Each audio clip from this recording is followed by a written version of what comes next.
Oops.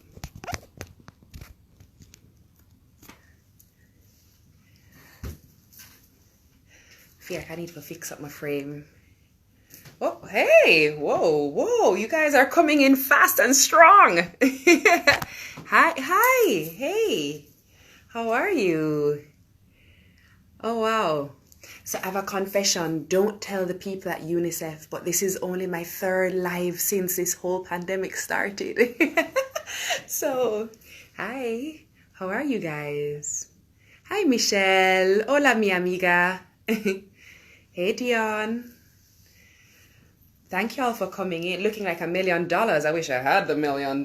Please send it to me. Just kidding. But thank you guys so much for coming in. Hi there. Hey, so for those of you who may not know, I am doing this amazing experience this evening where for 1 hour we're going to talk all things breastfeeding. So for the mummies to be, the new mummies, the currently breastfeeding mummies, the mummies of 2, 3, the daddies of mums who are breastfeeding or expecting, this is going to be really informative for all of you. So we're just going to keep you guys coming in. Thank you. My gosh, you guys are so complimentary. Thank you so much. Wow. Thank you. Oh, that's so funny. I see you. E feels good. You look so beautiful in person. Well, if only we were in person. Just kidding. But thank you guys. It's lovely to share this space with you guys. I always love when we can have this type of interaction and get to really chat. Please don't forget all your questions. Any questions you have, come on through with the questions because we are going to answer all of them. This is a very unfiltered conversation. It's a very safe conversation, a very safe space. And yeah, I just want you guys to be very open to ask anything that you need to ask because it is Breastfeeding Week 2020.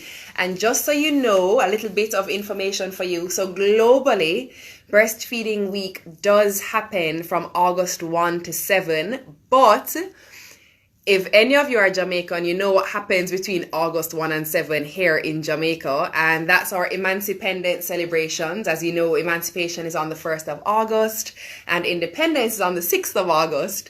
So unfortunately, we've chosen to not have that intertwined because we cannot have breastfeeding. We get lost amongst Emancipendence celebrations, right? It needs to have its own designated time, designated space. It's too critical of a subject matter. So we are observing Breastfeeding Week in the month of September. That's when we observe it in Jamaica. Hey, Corey Moss. How are you, my friend? Actually, Corey, this is great for you and Wifect because I know you guys do have a newborn as well. So stay tuned in. This one is going to be very informative. So that's a bit of why we do Breastfeeding Week in September rather than August with the rest of the world. But also, we are going to hear a lot today, and we're going to be hearing from the Ministry of Health and Wellness rather. They're going to be talking about how they provide support for mothers. We're going to also be talking about why exclusive breastfeeding is so important and how new moms and moms to be and moms who are doing this for the second and third time can access more critical support because actual support systems have been put in place. I'm blurry. My camera is blurry. Let me see. Is that better? Yes, Empress, that's better. Empress TK. Yes, I think it looks better. Okay, I'm gonna have them double check that our connection is stable. But I think we should be okay now. And my back signs are backwards. Yeah, it's because you're using the forward-facing camera. Thank you. Good to know it's better. Thank you, Empress. Thank you, Dryo876. Appreciate your feedback. Thank you so much. Also, what is going to happen today is we're going to speak with representatives from UNICEF because UNICEF does a lot of work globally, but especially here in Jamaica with regards to the support for breastfeeding and the support of the different women across the island for breastfeeding. Also, This is happening with the critical support of the Pan American Health Organization and, of course, UNICEF, as I mentioned. And they're supporting the MOH in this mission, which is the Ministry of Health, and also the United Nations Children Fund. And we're going to hear a bit more of how these organizations help the MOH and support them on this mission. So don't forget to send me your questions, send your comments, as many as you can. Please use the opportunity. You have full access to our breastfeeding experts and our child nutrition experts for this 1 hour. So please send in the questions so we can get them answered. And I'm gonna see if we can get our first guest in here. Our first guest is actually coming from the Ministry of Health and Wellness, and she is a director of nutrition. So I'm gonna look out for her. If you can, Charmaine, send me a request to be a part of the live. Oh, hold on. Let's see. We have 3 other requests here. Nope, none of those are Charmaine. So until we get Charmaine, I'm also going to share with you guys. Actually, no? Yeah? Novia wants to come over here and join me? Yes, that's what you should do. Until our representative from the MOHW comes in to join us. Oh, hey, UK in the house. Should we do a roll call? How much places we have from all over the world? We have UK in here. I know we have Jamaica up in here because we're large and proud always and everywhere. Who else do we have in here? Hi, I see you guys. Oh, we actually have Charmaine coming through. See you guys. Hey, New York. All right. Toronto. Yes, we have plenty massive up in the place, man. All right, so let me get Charmaine. Whoa. What do I do? What do I do? Oh, good question. I see that question about breastfeeding while on medication. Let's make a note of that one, please. We have to ask that question. That's an excellent question. Charmaine, I'm going to ask you to send through the request again. I'm not seeing it for some reason. Or Director of Nutrition at the Ministry of Health and Wellness. Just if you can send through again, Charmaine, I'd really appreciate that. Oh, we have Cape Cod, Massachusetts. Hey, Mass, how you doing? So let me tell you why this is important until we get Charmaine back in here. We have a rate in Jamaica where only 2 out of every 10 children are exclusively breastfed for the first 6 months of life. 2 out of every 10. And that's something that we really need to work on. We need to increase that number. So a part of what we're doing for Breastfeeding Week is sharing the information, because it feels as though the information isn't reaching you guys of just how important this is, you know, and just how many benefits there are to breastfeeding. And ooh, that's a very good question. Here's another question. Let's write this one down. It says, can you smoke weed? How about, can you use CBD while pregnant? That's the question. Yes, it is that low. Yes. 2 out of every 10 children are exclusively breastfed for the first 6 months of life here in Jamaica. Also, only 6 out of every 10 babies are breastfed within the first hour of life here in Jamaica. So that's another thing that we need to work on. We need to work on, you know, getting the baby, you know, birth straight to latching on the breast, the importance of that. But yes, please continue to send in your questions. We're going to get a lot of your questions answered. I see you comment, MHZ Nello. I see your comment. I understand that your son was one of those 2, and that's okay. We're just going to continue to inform everyone. Most say it's so hot, so I put ice cube and a rag. Okay, let's also address that question about the pain that one experiences when breastfeeding. How do you alleviate the pain? Very good question. Another one is, what happens when the baby is not latching properly? Very good question. I'm going to answer all of these questions for you today. Can you detox while breastfeeding? Also a very good question. Ooh, that's a question that we're going to ask of the MOH. That's a very good one. What is the Jamaican government doing to extend maternity leave? That's a very good question. I actually will tell you guys a story about when I went back to work on Smile Jamaica when Israel was 3 months old, and my experience of filling with breast milk up to here, literally, while on set. So that's a very good question. Should women be educated prior to breastfeeding about prepping your nipples before birth? Interesting question. Antenatal care is very important. I had shared in my post today that my mom was a midwife and a Lamaze coach, and she really spoke a lot about this in antenatal care. Antenatal and postnatal care are very critical, and that's one of the subjects that we're going to address today as well. The question I'm asked is, how long did I breastfeed? Well, I breastfed Israel for 15 months. I held on in there. It was very hard, I can't lie. But I breastfed her for 15 months. And then additionally, what I did was when she started solids, I would use my milk that I expressed, and I would crush the pumpkin or use the milk and, crush up the banana and feed her when she started solids. So Izzy breastfed for 15 months. Yeah. All right. Do we have Charmaine coming through? I'm going to need Charmaine, Director Nutrition. If you can send another request to join. And while Charmaine comes in, yeah, yes, that's probably why she is so smart. That's funny. Good point. I mean, I also think that I'm just, a great mom, and I've just imparted the world of knowledge on her. But I'm kidding. No, I think so too. Charmaine CW says she breastfed her son for 15 months as well. Excellent. Empress? No, Empress Golding. You are a queen.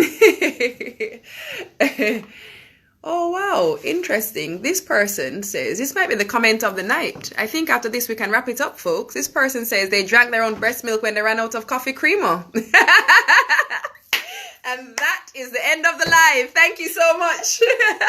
From, what that name? One of a Kind Kids JA. There we go. I don't think we need anything else after that. Or you guys think we need to keep going? I'm kidding. That is too funny. Wow, you should tell me how that tasted. I mean, I know it's a bit sweet, but I mean, the coffee with the breast milk for creamer, how did that taste is the question.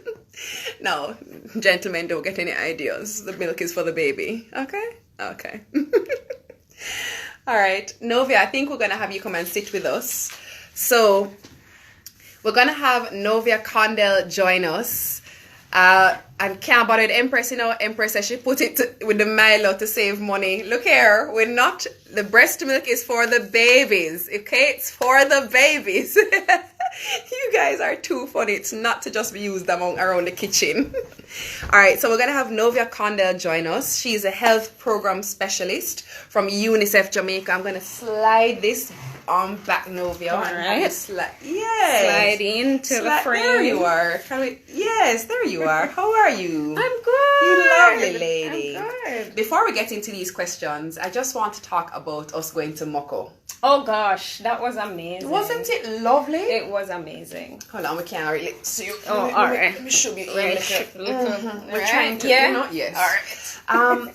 Let's talk about that offering. So the support groups that are happening all across the island. Let's talk a little bit about UNICEF supporting these support groups and why these support groups are happening. Okay, so UNICEF is supporting the Ministry of Health's National Infant and Young Child Feeding Network.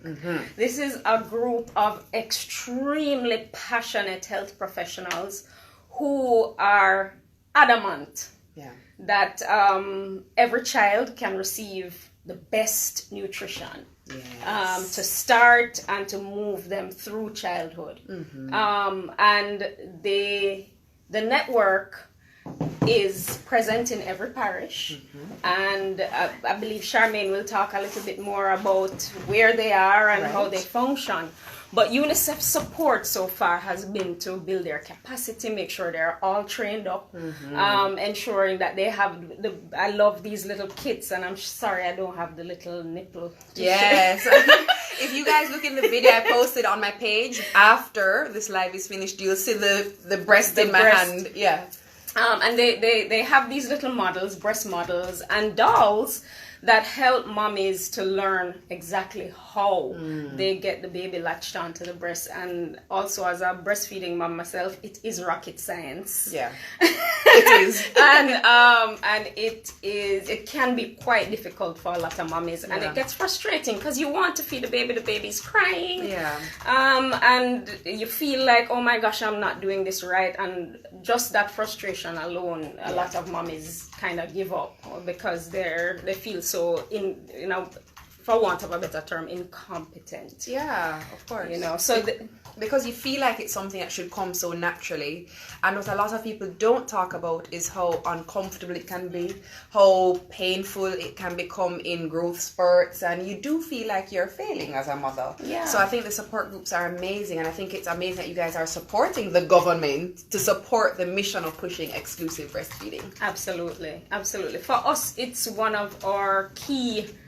global activities to ensure that every baby gets the absolute best start. Why is it so important to exclusively breastfeed? Well, we all know the science behind it is that there is no substitute for breast milk. Right.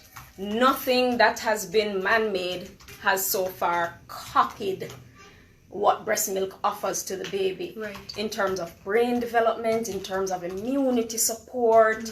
All of that is right there in the body of mommy. And truthfully, there are some women who are unable to breastfeed, and that is understandable.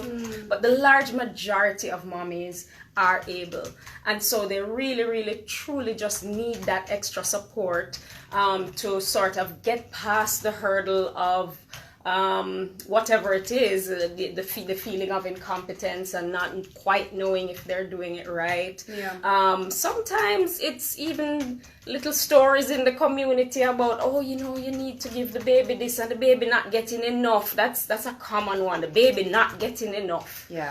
So it's really critical for mommies to have the information, and let me stop saying mommies, parents. Because you men need to get in on the act as well. Absolutely. The fathers.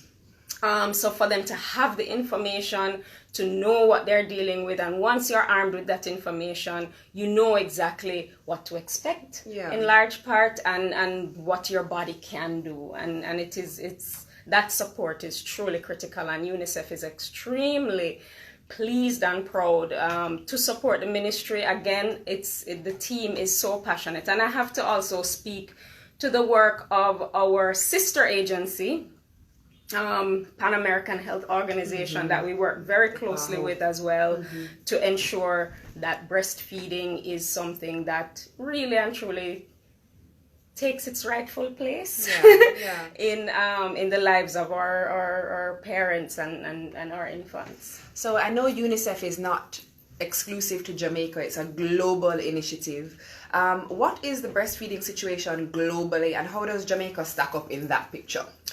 Actually, globally, exclusive breastfeeding is gaining traction. A lot of mommies are much more educated and equipped to exclusively breastfeed. There is a lot of information out there. What we do know as well is that, and I'm going to be reading from some statistics I have here. Breastfed children are at least six times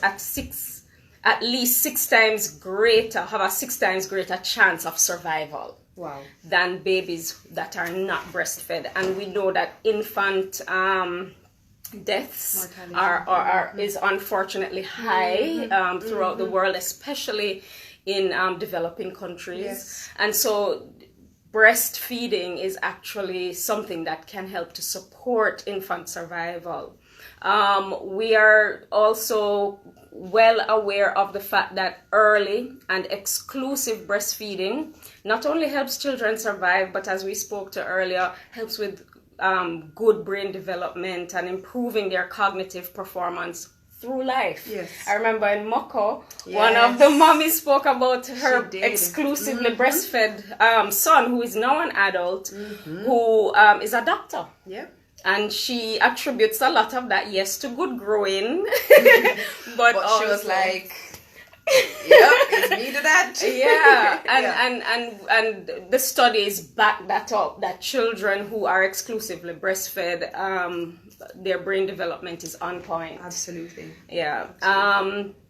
Also, an exclusively breastfed child is 14 times less likely to die in the first 6 months of life than a non-breastfed child. Oh, wow. I never knew that. Child survival is actually scientifically pinned to exclusive breastfeeding. Wow. So, and I'm sure our Ministry of Health colleagues will speak to a lot of the benefits, but globally, this is what we're seeing. The science is backing up the fact that exclusive breastfeeding is the very best start. But the timing of you saying that is perfect, because we do have our director of nutrition coming in right now. Wait on her to come on in. But I'm happy to say, or to see rather, that the concept is improving. The people are warming to more and more to the importance of exclusive breastfeeding. How do you think we're faring here in Jamaica, in terms of moving in the direction of understanding that exclusive is the best option to go? I really think that the shown its commitment in promoting exclusive breastfeeding. We can speak to work that we're collaborating with the ministry, UNICEF and PAHO, on the Baby Friendly Hospital Initiative. Hi, Charmaine. Hi, Charmaine. The Baby Friendly Hospital Initiative, which has really, I have to say, the ministry has pushed it strongly, and we have, over the last year, I think now a total of 5 hospitals that are certified as baby-friendly hospitals now. Awesome. I have to tell you, being certified is not a simple thing. Right. It takes a tremendous amount of time and commitment from the people who work in the hospital. Every body has to be trained, from our doctors to our nurses to our ancillaries. Everybody it's a whole hospital initiative to promote breastfeeding, to support mommies, and it takes time, and I kid you not, the commitment has to be solid. And we have 5 certified facilities now. That's amazing. And I know there are a bunch more that are working, even here in the context of COVID, working on becoming certified. And I think that is a very strong show of commitment from our Ministry of Health and Wellness and our regional health authorities, and I think it's something to be very, very proud of. I agree. Well, before we pull Charmaine in on the conversation, I just want to also say thank you and a big kudos to UNICEF for all the work that you guys do, because this is something that we think of as a very natural human experience, but not something that we realize is a human experience that needs to be pushed and promoted and encouraged, because unfortunately we are moving a bit away from what tradition and science indicates to be the best. And so a big thank you to UNICEF, just to remind us all up there that no matter what is happening in the world, breast is still best. Absolutely. Thank you, Yendi. Thank you. Now scoot on out, girl. Yes, I'm out. And we're gonna slide on in here, and I'm gonna have a nice chat with Charmaine. Hey, Charmaine. So you are the director of nutrition. How are you doing? Yes, I'm great. Thank you. How are you? Well, thank you. Let us talk a bit about how is breastfeeding important to the overall health and well-being of our population in general? All right, great. That's a great place to start. In fact, Novia was just quoting some statistics about IQ and development and no illness and so on. And so countries that tend to have high breastfeeding rates have higher levels of development in the general economy and the Right. population. They have less mental and psychological problems. In fact, one of the anecdotal discussions we've had in the past is that probably the reason why Jamaica is so violent is because we have not breastfed enough. Oh, wow. So Wow. these persons have not bonded. So we really need to do that research Interesting. to see whether this is in fact one of the factors. We have healthier children, so less money spent on health Right. care. Another part of the development and productivity also stems from persons being able to be present in their jobs, so less absenteeism Mhm. to take care of the children. And I can't remember if Novi said this, but children who were breastfed more, and there was a dose response, so the longer you breastfed, the more money you earn once you get into the working world. Really?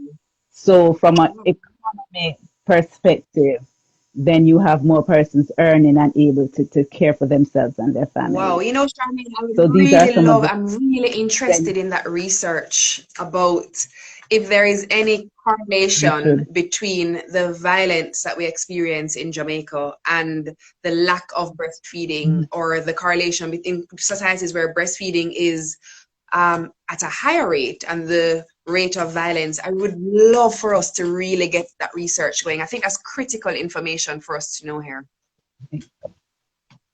I think Yeah. so. Let's talk about why is that rate so low? Why do you think that rate is so low here? So we did a study back in 2009, and we did it over 2 years. And some of the things that came out, we know that there are a lot of myths related to So many. breastfeeding. And the main one is for the ladies, right? They think breastfeeding is going to affect the firmness of their breasts, which in fact it doesn't, Right. right? So there are lots of myths. There are also cultural beliefs that we have that once a baby reaches a certain age, they need to stop, come off the breast. Time for you go eat food Yeah. now, sort of thing. And then one of the things we find is that one of the strategies that we recommend for mothers is that if they have to leave their baby for whatever reason, that they express the Mhm. breast milk and have it left so someone else can feed baby. But their partners, their significant others, their husbands, don't like that practice. Mhm. They say it's animalistic and only cows are milk. No, but here's the thing though, because we So live in a society where we don't have respect a that. we don't have a long maternity leave, we must find a way to balance that. Now, the Yeah. first things first is we need the legislation to be adjusted to accommodate a longer maternity leave Yes. and also a paternity leave, but that's a whole other discussion, Charmaine. But But yeah, we're going to talk about that a yeah, little later I if would I'm love allowed. to. The But culture yeah, of expressing and milk is then very important the because we can freeze the milk for months, months. needs to be important. And then both on the side of the healthcare worker and the side of the mothers, they think the milk is too raw to be handled. Hmm. So that's another, it's nasty when we did some of the focus group discussions. So there's a lot of cultural beliefs that we have to change. Also, there's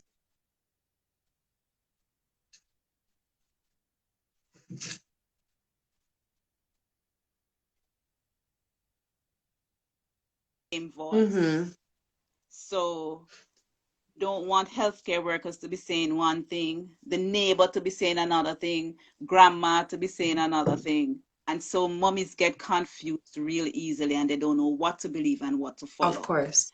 And of course, there's lack of the supporting Yes. environment. You know, you just spoke about mommy having to go back to work.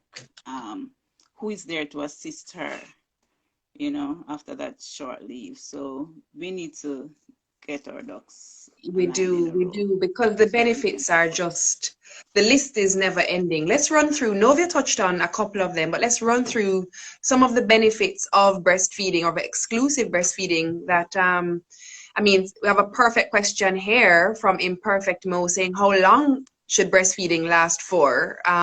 So things like those, you know, how long should one breastfeed for? What are the benefits? Why should we breastfeed? Let's run through some of those. All right. So I have a big grin on my face because every time I hear that question, how long should we breastfeed? The response, I'm going to give a response and it's going to awaken or elicit a certain All right, let's reaction. see. So the recommendation is exclusive breastfeeding for Right, 6 months. That means nothing else. Medicines are right, allowed. All right. And at 6 months, you're going to include foods from the family pot, which we call complementary right, foods. But breastfeeding must and should continue up to the child is 2 years old, and it can still go on for right, longer if mommy and baby so right, desire. What is important is that the complementary foods are added because at 6 months, breast milk can no longer supply all the needs of the correct. baby. But in the second 6 months of the first year, breast milk can give up to a half of what the baby requires in terms of Got nourishment, you. nutrients, and energy.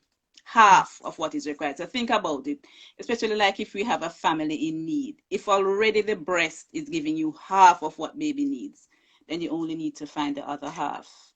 And then into the second year of life, it can give you up to 1/3 Hmm. of what the baby needs. I'm looking at some So of the there is a reactions. I'm benefit looking at about some of the responses to the 2 years, and they're not as shocking as you thought. I mean, I only see one person with a kiss up okay, face, but um, that's so yeah. good to know. And then if I may share my own Hmm. experience, I have two lovely children. My son is a junior at Massachusetts Institute of Nice. Technology, having gotten a government scholarship for GSAT, a government scholarship that took him all through Campion up to sixth form, and has gotten a full scholarship to MIT. He was breastfed for 3.5 years. Wow.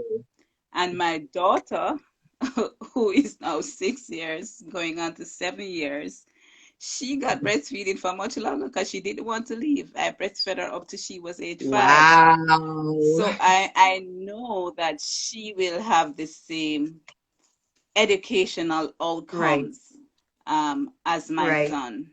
And my children are very lovely. Someone asked a question which I think And is really important. So we're hearing you about the nutrients, and the baby receives, you know, 50% of the nutrients up to 6 months and a third of the nutrients up to 2 years. right, But someone asked a question which is critical about the mother's nutrition in right. providing nutrition to her baby. How important is it for a mother to be having a balanced nutrition while breastfeeding?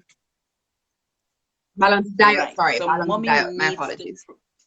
yeah, yeah. So mommy needs to prepare for pregnancy. So pre-pregnancy, before once she decides that, yes, I want to have children, then she starts taking care of her nutritional health from that time. So before you even be there. And then while you are pregnant, then you need to take care of yourself as well. You're not going to be eating for Right, two, as is one of the right. myths, but you're going to be ensuring that you have proper Of course. nourishment because it's not doubled. The requirements are not doubled once you're Right. pregnant. What is so wonderful about breast milk, and the Lord made it so, is that to produce the breast milk, the processes in the body will extract from what mommy has to ensure that the breast milk has the nutrients For that it baby. needs. And the Mhm. only way you have that breast milk suffering is if mommy is really, really, really, Malnourished. really malnourished. All Mhm. right. But the milk extracts all the nutrients it needs from mommy. So the mommy needs to ensure that she's replacing these so Mhm. she can Of keep course, herself of healthy. course. It's interesting that you say that because I will share with you a bit of a personal experience as well. I remember I'd shared in the beginning of the live that I breastfed my daughter for 15 months. And um, Right.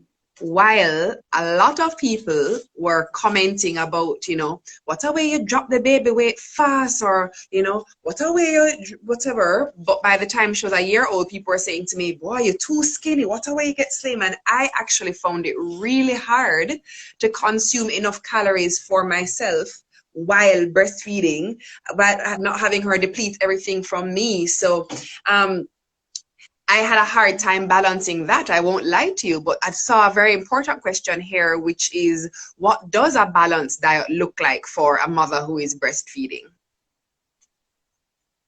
All right. So for a mother who is breastfeeding, we ask them to take like about 300 to 500 more calories. That would mean like an additional meal in the form of like a heavy snack. Right. All right. But she has to ensure that what she's eating before she adds that additional 300 to 500 calories is adequate. And that is going to look different depending on the individual. Because remember, no, we're not giving out a blanket diet sheet to say this is what you should have. But mommy should ensure that she's having especially her iron-rich foods, which are going to be very important, because now she's making more blood, because her blood is now being shared for herself and the developing fetus. So she has to ensure that she's putting in all of that iron-rich foods. Calcium, because baby needs to build bones. All right. And she needs to ensure that she's not having anything that is going to be counteracting her body's absorption of that calcium or the iron for that matter. Because one of the things we always hear pregnant mothers talk about is, I have to drink milk, I have to drink milk. And yes, you have to drink milk. But they're drinking the milk with the tea and the coffee, and they're having the callaloo at the same time, or the liver. And that doesn't work well, because iron and calcium don't go good together. So you wait an hour between consumption of those two that foods. Is knowledge, what you want to be having with the iron foods are your vitamin C, right? Your citrus type foods, to ensure that the iron is fully absorbed. And then you do the calcium by itself. Taking notes here, Charmaine. 1 second. I feel like I'm being schooled. I'll be right back. That's great. That's a great nugget there. Really, that's a whole word. Thank you. That's a good one. Let us talk about COVID-19. A lot of people are unsure how to navigate COVID-19 and breastfeeding. Can moms who have tested positive still breastfeed? What about mothers who are pregnant now, due to give birth in the next week or two? Can they still breastfeed? What advice has come out of the ministry? Read that. Right. So the ministry's advice is consistent with that given by UNICEF and the World Health Organization. That is, women who are suspected or confirmed COVID-19 can still breastfeed their infants. Okay. They need to follow the infection prevention and control measures, the washing of the hands with soap and water for at least 20 seconds, and the wearing of the mask. If it is that mommy has no mask, the risk of contracting COVID-19 from using other infection control measures, as well as breastfeeding, the benefits of breastfeeding outweighs that. So what she's giving to her baby through the breast milk is lower risk to contracting COVID if she doesn't wear a mask. If mommy is too ill to breastfeed, we recommend that she expresses the breast milk so that it can be fed to the baby. If mommy is too sick to express, then she has to use a replacement feeding. But we want that period to be as short as possible so that she can relactate or reintroduce the breast milk to the baby as quickly as possible. Awesome. So that's the recommendation. Breastfeeding is safe at this time. So that might change, but for right now, there's no. That's great to know, though. That's very critical to know, because a lot of women are very concerned. I personally know someone who is due to give birth next week, and she's very concerned because right now everything Right. just feels very uncertain. So to hear that word of it's almost like an affirmation saying you can still do this, you're still good to go, you still have the best thing that your baby needs, regardless of your circumstance, is good information for us to know. Yes. Yes. I think we have a couple of questions that are MOH directed. Let's just get a couple of those for you, Charmaine. Sure. What are some of the challenges for kids who aren't breastfed? What are some of the things that they may develop? All right. So you heard about the IQ scores, and this is from research that says that kids who are breastfed are 2 to 3 points high, score 2 to 3 points higher on IQ scores, which means that they have a higher mental developmental score. In terms of growth and development, if we can recall that the Ministry of Health introduced back in 2010 new growth charts for children to monitor growth, and those charts are based on exclusively breastfed children, simply because exclusively breastfed children grow differently than those who are getting replacement feeds.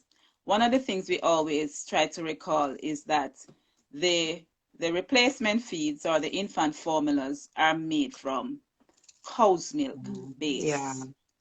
Separate and apart from like the soy ones. If you think about how a calf grows, Yes, in comparison to a human, that animal develops much faster. So think about it. You're giving your child this protein that is different from human protein. Exactly. And so they're going to be quote unquote, overdeveloped in certain areas. So those children tend to be at a higher risk for chronic diseases later on, obesity, high blood pressure, the diabetes, and so on. So children who are breastfed have lower risk for these chronic diseases. And so those are some of the things that we really want to pay attention to. With the greatest respect, Charmaine, without adding a personal opinion in there, I don't even drink cow's milk as an adult because I'm not a calf. So I don't. Yeah, but I want to say that mothers who have to use replacement feeds for whatever purpose, whether it's personal, medical, or otherwise, they are supported in the health system in ways that they can counteract all of these risks that these children have a higher affinity for. Okay. So we do work with our mothers who are giving replacement feeding, probably even more than we work with the breastfeeding ones, because they would need more guidance at this stage. Got you. Another question that came in, which is very interesting, is about weaning. And this person said they used black pepper on their breast to wean their child. Let's talk about when it's time to wean, if there's a time to wean, and how to go about weaning safely and healthily. All right. So we stopped using that word a long time ago. We don't wean anymore. Okay. So that's why I said we use complementary foods. Now, the complementary feeding period we want to be for as long as mom and baby wants. I know some mothers feel that they must stop at a certain point, but don't rub black pepper. One of the easier ways to do it if you really want to dry up the breast milk, and probably I shouldn't be saying this out to the general public, but we have mothers who want to. A safe way is to use a Jamaican method, which is cabbage leaves. So you take off one of the outer cabbage leaves and you just use it almost like a breast guard. Really?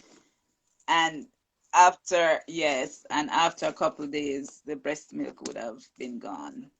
I mean, yes, there are medications that doctors can prescribe, but if you want to do it naturally, not black pepper, please. Yes. You can use the cabbage leaf. That's a safe way to do it. Someone here is asking about the challenges, latching difficulties, painful breasts, and how to prepare if there's a way to prepare the nipples pre-birth. All right. So no nipple preparation is required. The body produces whatever oils it needs to lubricate the skin, and breastfeeding should not be painful. Right. The only pain that you should feel from breastfeeding is when the uterus, the tummy, is contracting to get back to its shape. Yes. There should be no pain in the breasts. If you are experiencing pain in the breasts, it means that you need some assistance with positioning and attachment of baby, because it means the nipple is not supposed to be sore. It means that baby is attaching to the nipple. There's no milk in the nipple. The milk is stored in pockets in and around the black part of the breast, which is called the areola. That's where it is, and that's where you want baby to open wide and attach to. So the breastfeeding is not a painful experience. So those mothers would definitely need support from the health system. The entire areola is supposed to be in the baby's mouth. The entire areola. Yes, areola, right. So depending on where they are, they need to get in touch with the health facility closest to them so that they can be referred to one of these community support groups where they can get a practical help. I saw something here which I never knew. So the cabbage leaf information is new to me, but I also saw someone saying, thank you, Elena, saying that the cabbage leaf can be used to help with mastitis and engorged breasts as well. As well, yes. Tell us more. I never knew this. That it does the same Let me thing. take out my pen again. Yeah, it does the same thing because because remember, the mastitis and the engorgement is from the breast being too full because it's not being emptied fast enough. So when you put it there, it extracts some of that milk to make it more comfortable for mommy. Very interesting. We have a bit of a model demonstration. I know that. This one is familiar to you. So just to reinforce what Charmaine was saying. So this is a model of the breast. This is the areola that she was referring to when she said the black part of the breast. So this is the nipple, but this is the areola. Right. The entire areola, the baby's to latch, all of this must be in the baby's mouth, all of hair. So the baby's not supposed to latch hair. If the baby's hair, the baby's actually not latched properly. The baby does not suck on the nipple, but in fact, the entire areola must be inside the baby's mouth. So essentially, the nipple is right above the throat, where the milk goes back into the baby's mouth, swallow. Yeah. And not one more question from the. Thank you, Charmaine. I learned that from my mama. One more question for you before we bring in a couple parents. The question is, what if I can't produce milk or sufficient milk? All right, so it's something that we have to assess before we can agree that you're not producing sufficient milk, because it can happen, but there are reasons why it happens. So the whole production of milk and letdown, or the extraction of the milk from the breast, is all hormonally controlled. If for whatever reason mommy is stressed or tired or have bad moments, it can affect breast milk production. So there's a real cause that there can be insufficient milk production. One of the key things that mommies need to know is that the more that the breast is emptied, the more milk will be produced, because there's a feedback mechanism. So if the breast is not being emptied, the milk production is going to slow down or stop. So you have to keep removing the milk from the breast. So baby has to be put to the breast as often as possible. So this thing about feeding every 3 hours or no, it's baby-led feeding. So baby needs to be put to the breast. And it's not crying. Crying is not a sign that baby is hungry. There are cues that we need to look out for to know when babies are hungry. They smack their lips. they suck at things, they move their eyelids fast, they squirm. Crying is a last resort. So if baby is crying to be fed, that's too long. Right. So we need to be putting baby to the breast. So, but mommy needs to be individually assessed to see what's happening. All right, because she might be putting baby to the breast, but baby is not removing the milk. Right.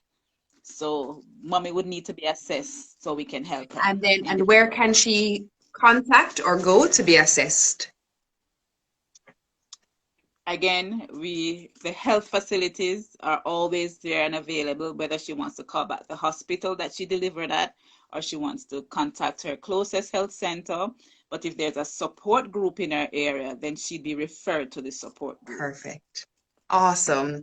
Charmaine, thank you so much. It was so much information. Thank you for this opportunity. Yes, I feel like it's a wealth of knowledge coming at us. So thank you so much. We really appreciate your knowledge and you sharing with us. No problem. It's my pet. I realize. Take care. All right. All right. Thanks for having me. Charmaine. Yeah. So again, that was Charmaine Edwards. She is the Director of Nutrition at the Ministry of Health and Agree. Oh, someone says, love the show a lot. It's not really a show, you know, but it might have to become a show. I agree. This is very informative, very interesting. And we still have more information coming to you. I'm going to ask Sasha Rankin Sweeney. Sasha, if you can send a request to join our live, that would be great. So Sasha is a facilitator at the National Infant and Young Child Feeding Network. And we have more information from Sasha that she can share with us. She's okay, no problem. I'm going to look out for her. I'm not seeing it just now, so if you can send that through again, Sasha, that'd be great. But just to bring you guys up to speed for those of you still or just now joining, hello from the Philippines. I see you, the Marquee B. So we are doing this conversation because it is Breastfeeding Week here in Jamaica, and we really want to work on increasing our numbers of mothers who exclusively breastfeed, or encourage mothers to breastfeed in and of itself, because our numbers are unfortunately still very, very low, alarmingly low in my opinion, and we really need to get those numbers up. So the most recent research conducted says that 2 out of 10 children in Jamaica are exclusively breastfed in their first 6 months of life, and we need to get that number up, because there's a direct correlation between developing a child's immune system and a child's brain development. Science suggests that children who are breastfed have higher IQs. And as we just heard Charmaine share with us, they're doing some research right now to see if there's a correlation between our low rate of breastfeeding and perhaps our high rate of violence and our inability to problem solve efficiently.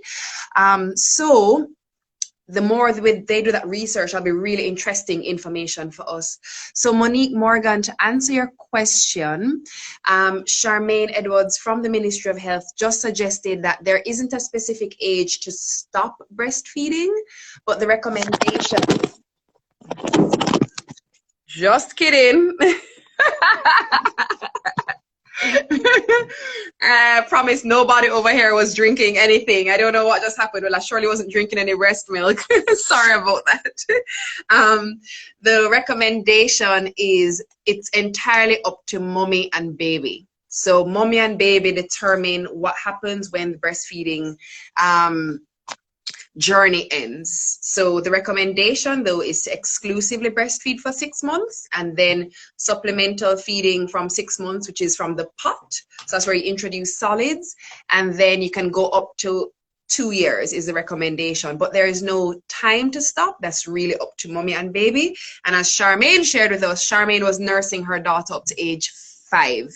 So it's entirely up to mommy and baby. Hope that was helpful for you. Here we go. We're gonna get Sasha Rankin Sweeney in here. So Sasha is, again, she's from the National Infant and Young Child Feeding Network, and she has some plenty information to share with us about the support they're offering. Sasha, can you hear us? Can you see us? Yes, I can, Yendi. Wait, are you sideways? Well, I believe. Let's just shift the camera a little and see. Yes, please. That'd be great. Oh, I see a mommy and a daddy. I see you guys. Hey, Hi. how are you? Hello, family. You guys look so lovely.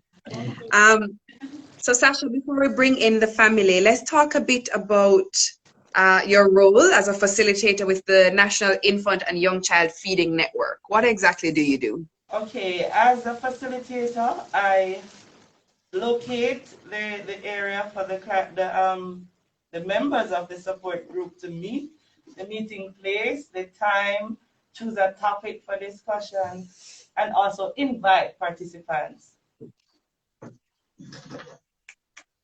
Okay. And then why is it so important for the support groups to happen? Why do new moms need these support groups? Okay, new moms, when they're having challenges, if they need support, then they're referred to either the health center or the support group that is in the area. So when they get this support, then they're armed with information, expertise, and experience. Yeah. And how has the response been for the support groups? All right, we have had overwhelming support because mothers do come out to the meetings. They are excited to be sharing with each other knowledge and experiences, and they're just excited to be getting this information to go out and reach other persons. Nice. So there are a lot of myths out there, and I know I heard some of them come up the other day when I was in one of the support groups in Moko. So we'll have to talk a bit about some of these myths about exclusive breastfeeding, right? I need us to debunk some of them. The first one is babies under 6 months cannot strive or thrive on breast milk alone. Let's debunk that myth right now, here, now. It needs for done right here. So So true, so true. Because we're not hearing you, Sasha. Could you speak up a bit? We're not hearing you. Our commenters are saying they're not hearing you. okay, is this better? Yes. All right. Babies under 6 months old, they can survive on breast milk alone because the nature of the breast is tailored just for the baby with all the necessary nutrients. They don't need water, they don't need formula, they don't need tea or anything like that to survive. So they can survive on the breast milk because of its composition with water and the necessary nutrients. All right. So Sasha, we have our commenters are saying that they're not hearing you clearly. You're still a bit too low. I don't know if you can come a bit closer. But while we make the necessary adjustment, I'm gonna share with them what she said, and what she shared is that them don't need nothing else under the 6 months. They will thrive just fine with the breast milk. It is sufficient for them. It gives them everything they need for under the 6 month marker.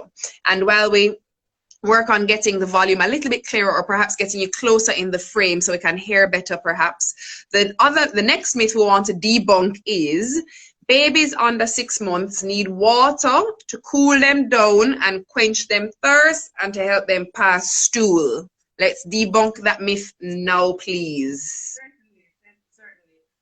Babies under 6 months, they do not need water because based on the composition of the breast milk has, at first, the core milk we call it, it's water. When the baby just starts feeding, it's water. And then after that, the baby gets the fatty part of the milk. That's the added nutrients for them. So they don't need any water additional from other things.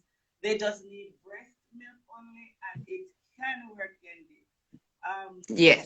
It helps them to have proper stools too. They don't have any constipation or anything like that because of the composition of the breast milk. Right. So I think we need to have a slight adjustment happening on your side. I think you're too far from the phone. So a lot of the commenters are saying they're still unable to hear you. So perhaps if you could hold the phone in your hand, Sasha, and bring it closer to you, and then we can pass it along when we're speaking to the parents who have their little, oh, no, sweetie pie baby with them. But let's get it closer to you for now because what you're sharing is really important, and unfortunately, we're not getting it clearly. All right. So is this any better? It's so much better. There we go. Okay. All right. What was the question? It was about babies under 6 months needing water to cool them down or quench the thirst or pass stool. All right. I'm saying that the babies don't need any water. What they need is just breast milk. Based on the composition of the milk, at the first feed, when you're just initiating feed, is only water coming from the breast. And then after that, the hind milk, then you get the thicker composition, the more thick, it has every nutrient that the baby needs. So the water that you want to introduce other than the breast milk, it's a no-no. The babies will get everything, quench the thirst at first, and then the straight feed with the breast milk. It is superb. Perfect. And I know Debbie Ann James Mills is there with you, and so is Kevin Mills. So I don't know if maybe you could just turn the phone to them, seeing that you have it there, and it can be a bit closer to me. But hey, hi Debbie Ann.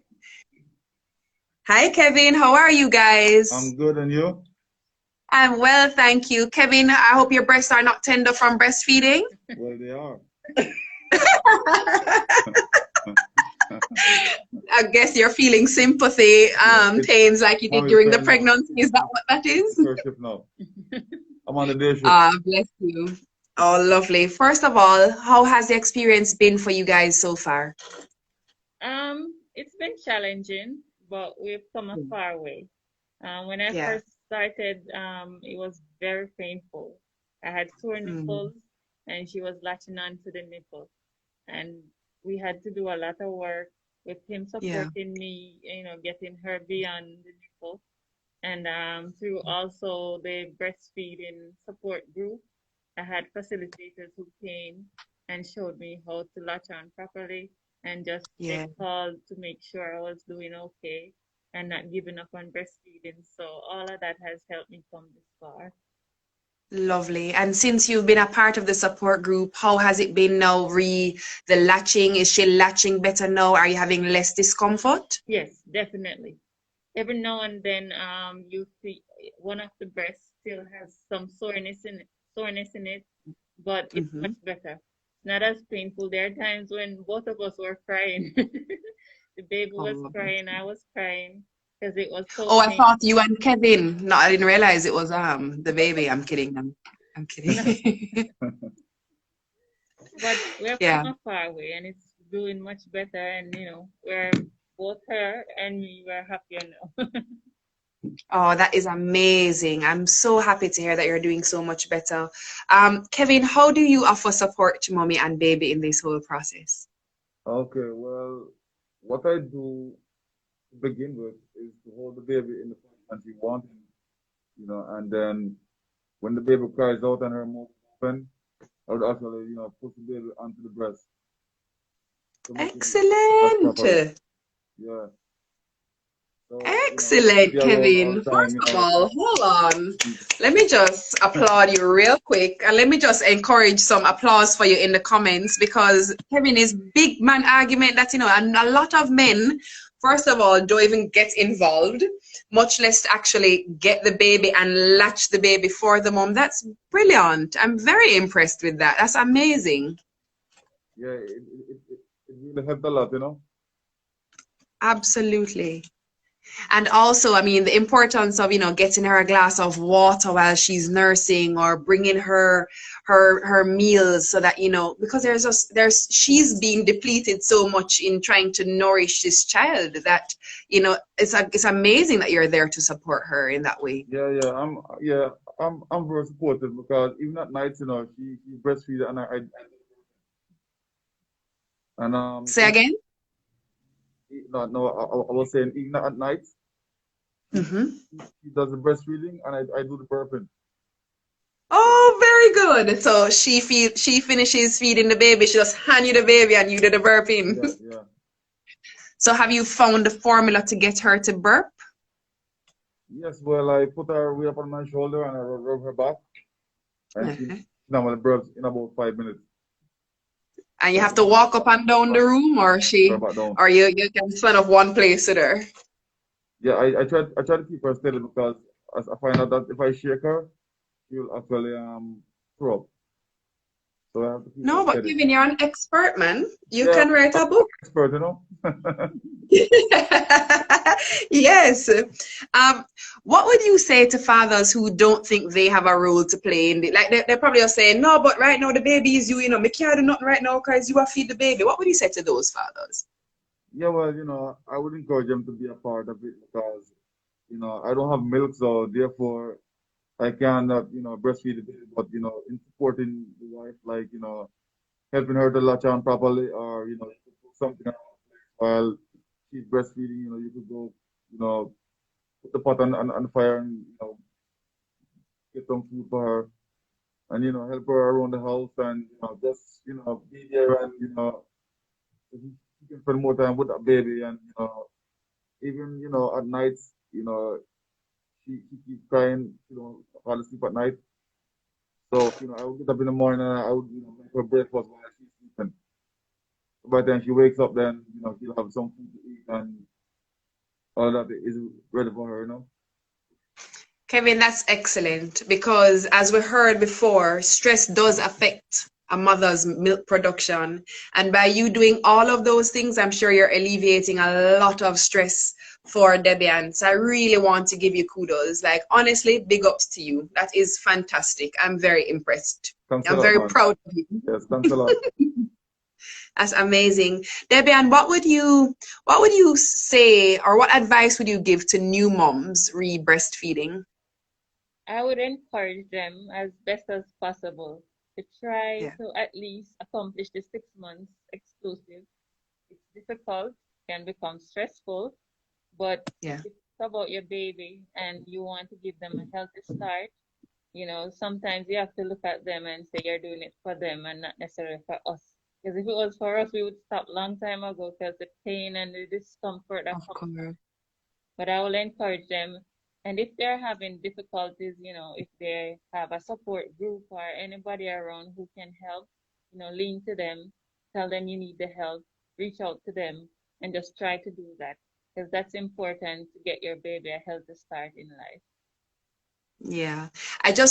Kevin, I just have to tell you that the comments are thoroughly commending you. You're having plenty applause. Okay. Plenty of people say, big up to the Mills man. I mean, I'm telling you, it's not common in our society to hear a man say he will put on the pot, he will prepare her meals, he will bring her meals, he will clean to allow her the support and to give her the support or allow his wife or partner or girlfriend the space that she needs to do what she does. So massive, again, a massive kudos to you. It's both of us responsibility, so, whatever we can do, it's together. No, man, make the church say amen. Kevin, so when are you doing the seminar on manhood? I'm kidding.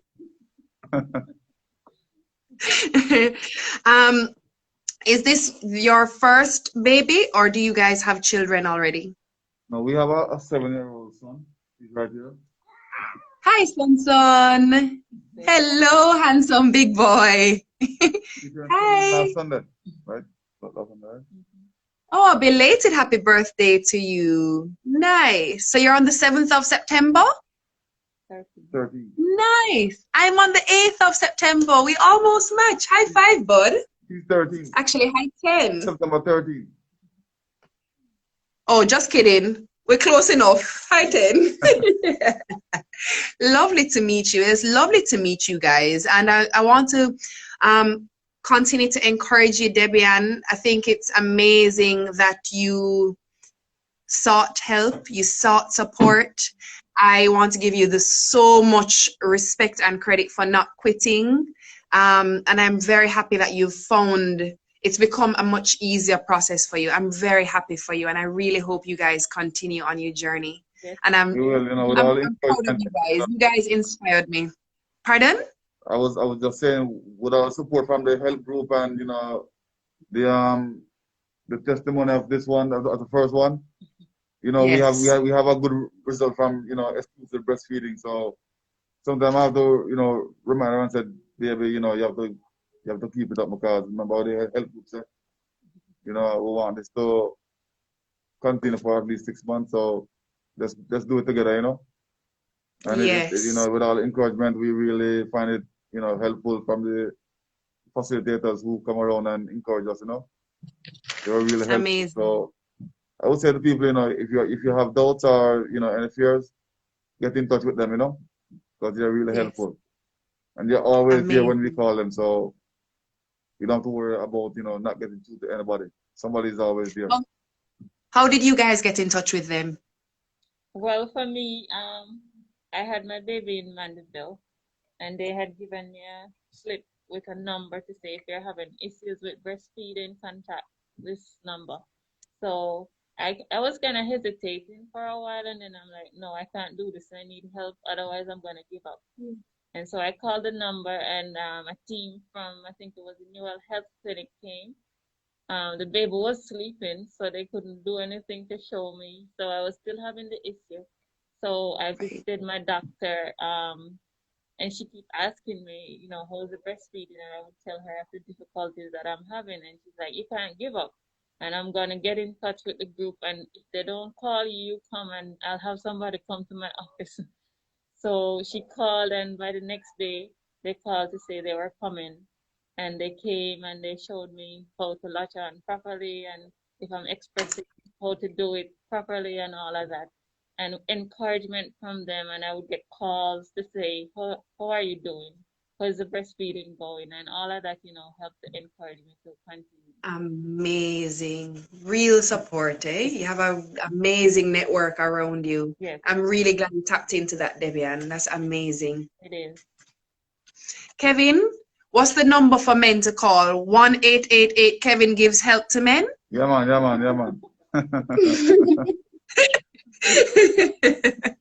Yeah, I would say, that is a very important part of the baby's life as well, and, you have to be there when you can, Yes. So, shying away from your responsibility is not the answer.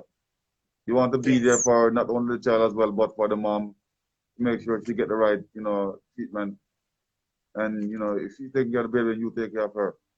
And it goes around, So I would say, be there for them, and things will work out in the end, I agree with you. Just like things have worked out for you guys. How old is your little one now? She's 12 weeks today. 12 weeks. Well, bless you guys. We want to send you guys so much love, so much blessings. Continue to be an amazing example. You guys have inspired so many people. You have no idea the amount of comments I am seeing here. So I know you've inspired many, and I just want to continue to encourage you. And Debbie Ann, girl, you've got this. You've got this. You're all right. So I'm very happy to hear you guys are on the right track. Thank you. All right, and thanks for having us. Oh, thanks for joining us. Your real life goals. #goals. Thank you so much. All right. All right, bye. Bye. So again, we're just about to wrap up now, but I just want to thank all of you who joined us here tonight as we did this bit of a chat in commemoration of Breastfeeding Week JA 2020. We know the rest of the world does this in August, but Jamaica does this in September because there we go. Because the rest of the Independence Week. So this can't get overshadowed shadowed, right? This is too critical of information and too important of a mission to get mixed up into the celebrations of Emancipation. So we do this in September, and I just want to encourage all of you, if you know someone who's expecting, if you know someone who's recently given birth, if you know someone whose partner has recently given birth, as you heard Kevin share just now, we need to support and encourage our community to breastfeed. In Jamaica, our numbers are too low. They're alarmingly low. Again, let me share with you guys that 2 out of every 10 children are exclusively breastfed for the first 6 months of their life here in Jamaica. We also have 6 out of 10 babies that are breastfed within the first hour of life. And what's really important is that baby needs to get on that breast as they come out of the womb. As they're cleaned up, as they're handed to mommy for skin to skin, the latching needs to happen. There are support systems in place. Please, if you can check out the Ministry of Health and Wellness's website, the information is there where all of the clinics are, where all the support groups take place, where you can get support if you are breastfeeding or you are having issues with lactating, with latching. Please, I'm asking you to reach out and tap into the support groups. UNICEF does so much work around Jamaica. They've provided all of these little, I mean, it sounds really silly to say little boobs, but they've provided all of these boobs to show you just how you need to do this. Again, just to reiterate it for those mommies who may have just been joining, the babies do not suck on the nipple. They don't latch onto the nipple. They actually latch over the areola. So the baby's mouth goes over the areola. It's all of the dark part of the breast must be in the baby's mouth. So the baby's lips would be hair. And so the areola is in their mouth, by the roof of their mouth, and the nipple is almost to the back of their throat. That's the best way to latch, where it's pain-free for the moms. I know that we don't yet have a system in place where moms have extended maternity leave, but when you do need to go back to work, I encourage you to express the milk. I'd shared with you guys before that I would tell you a little story, so I'm going to tell it now. Okay. So when I just went back to work, I was still at Smile Jamaica when I'd given birth to Israel, my daughter. And I woke up at 4 o'clock in the morning. I pumped both breasts to make sure that everything was there. Now, also, before I went back to work, I was already pumping my milk, labeling the milk. So, you know, you pump it and you say, all right, this pump on the 16th of September, 2020, you put it in the freezer. All you have to do is when you take it out of the freezer, you put some boiling water in a container, you put the milk in the bag, in the container, and it will come to room temperature, and you can feed the baby with the bottle. But if you're bottle feeding the baby with the breast milk. So because I knew I was going back to work, I made sure to store up on the breast milk beforehand. Now, back to the story of the morning of back to work at 3 months. Wake up the morning, 4 o'clock, pump, put the breast milk in the fridge for when the baby wake up. Doing the first segment, good morning and welcome to Smile Jamaica. Skin off my teeth, kiki, caw. Fine, I'm feeling good. Time for first news, my breast start tingle a little bit, right? And all the mommies in the comments will agree with me. You see, when your baby wakes up or is ready to feed, you feel the tingling in your boobs. So I say, all right, the baby wake. Okay, fine. Continue. Yes, man, me love the show. Kiki, caw. Second news. Start to feel like a tingling up here into me bone, my clavicle, my collarbone. So, okay, whatever. Look in the reflection, you know, and I'm just like, my boobs look really big. I don't have big boobs. But Empress, don't tell out the story, man. Oh, you're asking the question. Just kidding. Then no, 8 o'clock coming, I say, all right. It's feeling a little prickly up in my armpits. Me, I say, whoa, it's getting a little full up in here. I say, all right. Almost there, hang in there. Anyway, I lactated like, whoa. All right. Then no. 8:15 come and I'm like, yeah, my boobs are heavy. I don't have heavy boobs. I have little boobs. Okay, this is a problem. Then no, at 8:25, I kid you not, I have the paper in my hand, and as we're saying, well, thank you so much for watching Smile Jamaica. This is Neville signs out and Neville says, yes, you know, so and so and so. And as him say goodbye, you know, I just feel the wet start come down my frock. And I just take the paper and say, yeah, thank you for watching. This has been real. So and so and so. And my breast did full up to here by then. That is my story of heading back to work as a breastfeeding mom.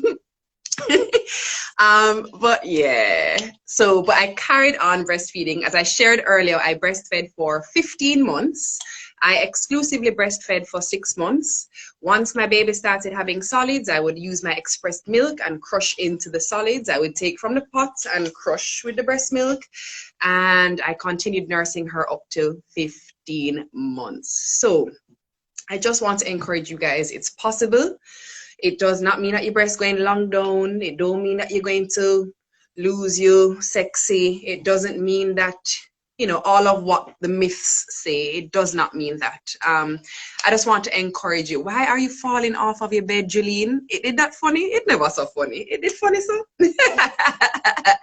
I just want to encourage you guys that if you are not yourself nursing or expecting, please encourage someone that you know who is.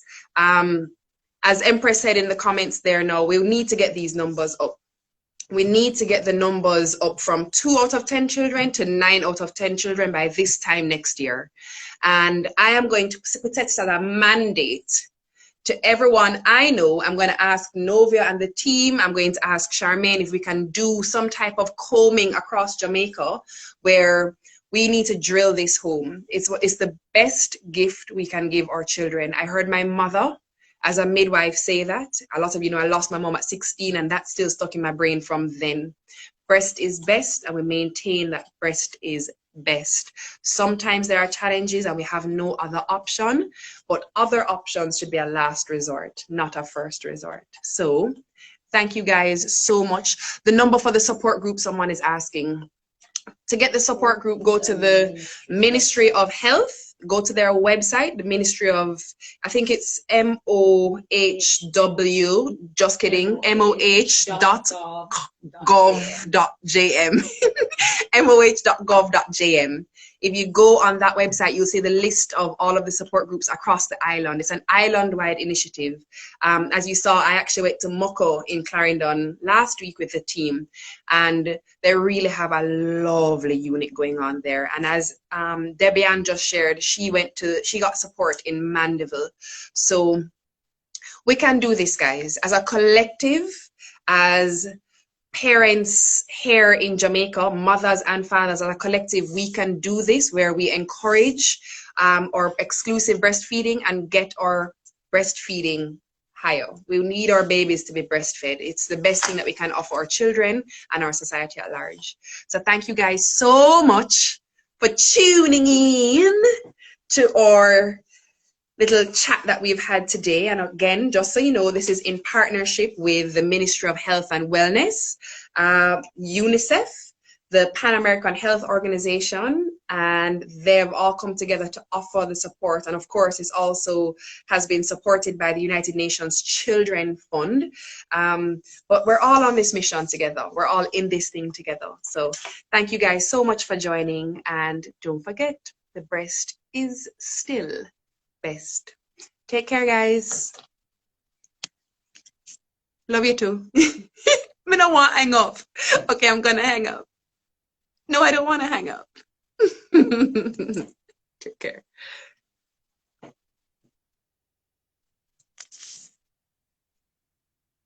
So when I end the video, I can save it. What I must do? And it says to end video.